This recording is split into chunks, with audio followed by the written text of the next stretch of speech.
My grandson smiled and asked, "Grandpa, can we cut the cake now?" Before I could answer, my daughter-in-law grabbed the chocolate cake with both hands, threw it into the trash, and shouted that her mother only eats vanilla and that garbage did not belong on her table. Everyone froze. No one defended me. But 30 seconds later, my grandson quietly slipped a folded note into my hand. After reading it, I realized this birthday was never about cake. It was about a secret my family had been hiding from me for months. If you enjoy emotional family stories with shocking karma and unforgettable endings, subscribe now because the truth in this story changes everything. I turned 68 that morning, and for the first time in years, my entire family was together under one roof. My son had insisted on hosting the celebration at his beautiful home, telling everyone it was my special day. My grandson spent the whole week helping decorate the backyard with balloons and handmade cards. He even helped choose my favorite chocolate cake because he remembered I always shared the first slice with him.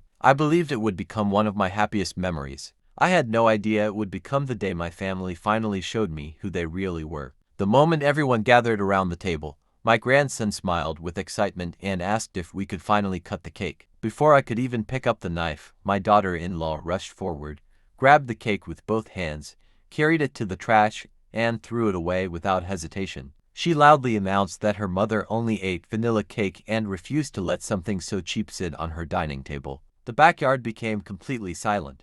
Some guests looked down while others pretended nothing had happened. My heart broke more from the silence than from losing the cake itself. Just as everyone stood frozen, my grandson quietly hugged me and slipped a small folded note into my hand. It simply read, "Please do not leave after dinner.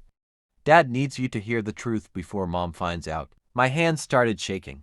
My son avoided looking at me all evening while my daughter-in-law laughed with her mother as if nothing had happened. Every smile suddenly felt fake, and every conversation sounded rehearsed. I knew something much bigger than a ruined birthday was about to unfold. Months earlier, I had noticed unusual changes in the family. Expensive vacations appeared on social media, luxury furniture filled the house, and my daughter-in-law constantly talked about financial stress whenever I visited. My son always looked exhausted and nervous whenever money was mentioned. He insisted everything was fine, but a father recognizes fear in his own child. Unknown to me, he had quietly hired a private investigator after discovering suspicious bank transfers connected to their shared accounts. He wanted proof before accusing anyone, especially the woman he had trusted for nearly 10 years. After dinner ended, most guests began leaving, but my son locked the front door and invited the remaining family into the living room. He placed a thick folder on the coffee table and calmly explained that every document inside had been verified by the investigator.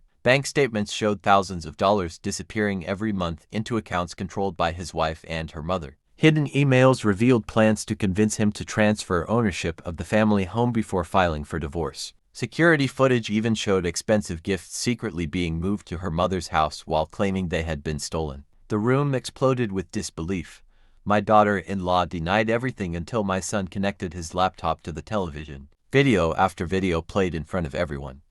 There were recorded conversations discussing how they would isolate me from the family because I often questioned their spending. There were messages mocking my birthday and calling the chocolate cake an excuse to embarrass me publicly. Every excuse collapsed within seconds. Even her own relatives stopped defending her as the evidence became impossible to deny. Realizing she had been completely exposed, my daughter-in-law grabbed her purse and stormed toward the front door. Her mother followed, shouting that the family would regret humiliating them. My son quietly opened the door and told them they were free to leave, but they would never return until every stolen dollar was repaid. My grandson stood beside me, holding my hand tightly as they drove away. For the first time that entire day, I saw relief instead of fear on my son's face. A week later, my son apologized for staying silent for so long. He admitted he had hoped his wife would change, but protecting peace had only allowed the betrayal to grow stronger. Together we rebuilt our relationship one conversation at a time. My grandson surprised me with another chocolate cake, and this time we cut the very first slice together. I realized that respect cannot survive where manipulation is rewarded, but honesty can rebuild even the deepest family wounds. Karma did not arrive through anger or revenge. It arrived through truth, patience, and the courage to finally expose the people who believed they would never be caught. Sometimes the greatest betrayal is not what someone steals from you.